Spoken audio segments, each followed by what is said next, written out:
Well, hello there, friends and reptile lovers. It's Joel back. It's Wednesday evening. It is November 12th when I am recording this, and we've got a little bit of excitement that we have not had in a while.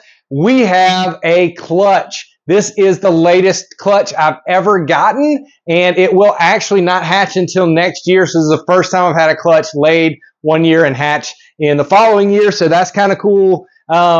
But this girl kind of faked me out a little bit. It's a first-time mom, and I'm extremely excited about this pairing, as you probably could tell from the thumbnail, because this might be the chance to finally realize a dream that I've had for 16 years. This is a dreamsicle clutch. I have a pied het lavender albino female that I produced years ago, and this is her first season breeding. I actually paired her to two different males. I paired her to my yellow belly pied het lavender male, but he would not breed for me this season. In fact, I think with all the girls I paired him with, I think I recorded one lock.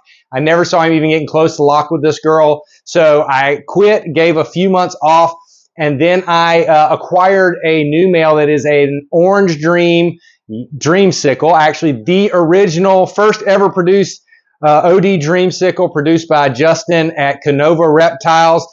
And I got him and quarantined him and then got him into the program, and he went right to work and locked with this girl a couple of times, and then she went off feed pretty soon after. And so I'm pretty sure he's the dad. I hope he's the dad. But that's going to give me my best shot ever to produce dreamsicles, which if you followed me for any length of time, you know I've been dreaming, no pun intended there, about producing my very own dreamsicle for a little over 16 years now, since I saw the first video Ralph Davis put out where he produced the first dreamsicle, or at least the first dreamsicle that was publicly put on display, I think. And ever since then, I wanted to produce one, and I have missed like 4 or 5 seasons in a row. And so finally, I've got another clutch. This is the only one this year to give me that possibility, but everything will be pied. We were really light on pieds this season. Because like this guy and my other main pied breeder refused to breed very much. But now we've got eggs. I just got home from work a little while ago and discovered her. So we're going to pull it out and see what she's hiding. And man, I'm excited. This is fun to be back here after several months. I think our last clutch hatched over a month ago, a little over a month ago. So it's been 3 full months since we've had a clutch laid. So this is exciting, and I can't wait to share it with you guys. So let me turn the camera around and let's see what she's hiding.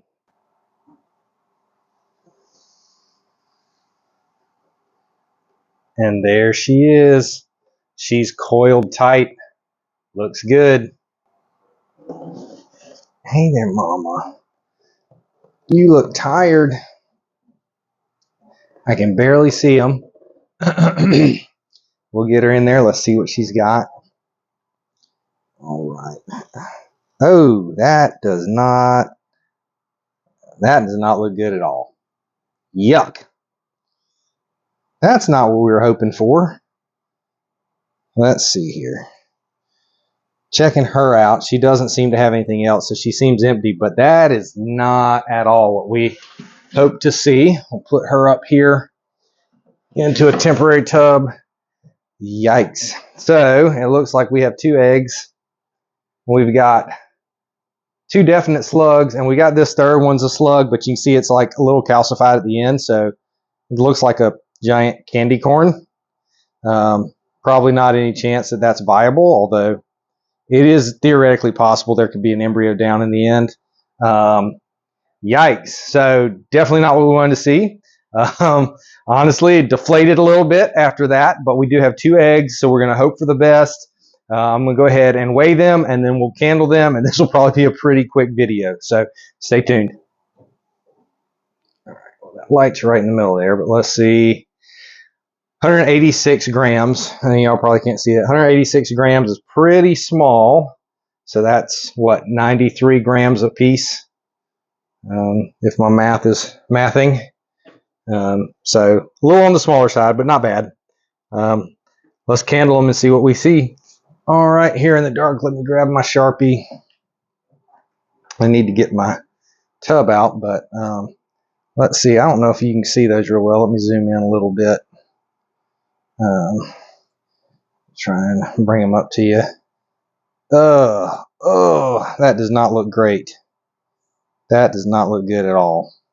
So I don't know if it'll come through on the camera. You can see just in front of my thumb there is the sign of an embryo, but the veins are super weak. I mean, really, really weak. There's a little bit, so we're going to incubate it. Incubate till there's no debate, but this one is not looking good. This one looks a little bit better, but not a ton. Still, I don't know why my camera is doing really bad tonight. You can see, if you can tell, it's mostly yellow. Definite embryo right down here. And there is more veins in this one, but again, they're not super strong. Definitely better than the other one, though. So we'll put a 2 right over that embryo. And again, we'll just have to hope for the best.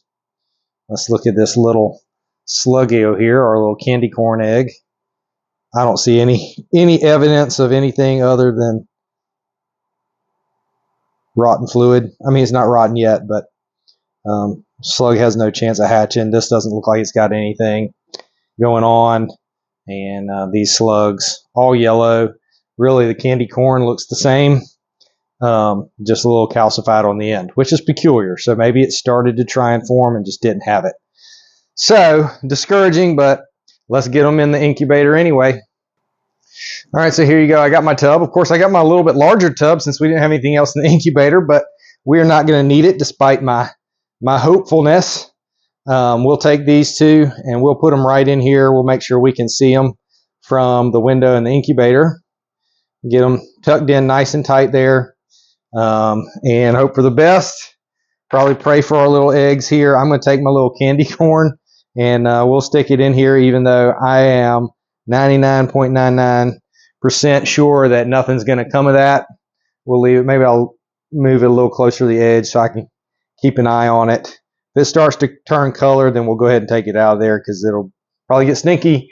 These, well, we're just going to toss them in the trash. They're not good for anything. I did a video a while back. Well, I'll tell you about that in a second. So in case you haven't seen me prep a box before, once we get them in the box, in the vermiculite, we'll take a little press and seal and cover it. This helps keep, it'll cut right. This helps keep moisture off the eggs and helps keep the humidity in, but it's still breathable, so air can pass in and out like it needs to. In case you're wondering, airflow to the eggs is very important, but we'll make sure that they've got air exchange. But the press and seal helps to keep it nice and humid throughout incubation. I've got the clutch card already ready, so we'll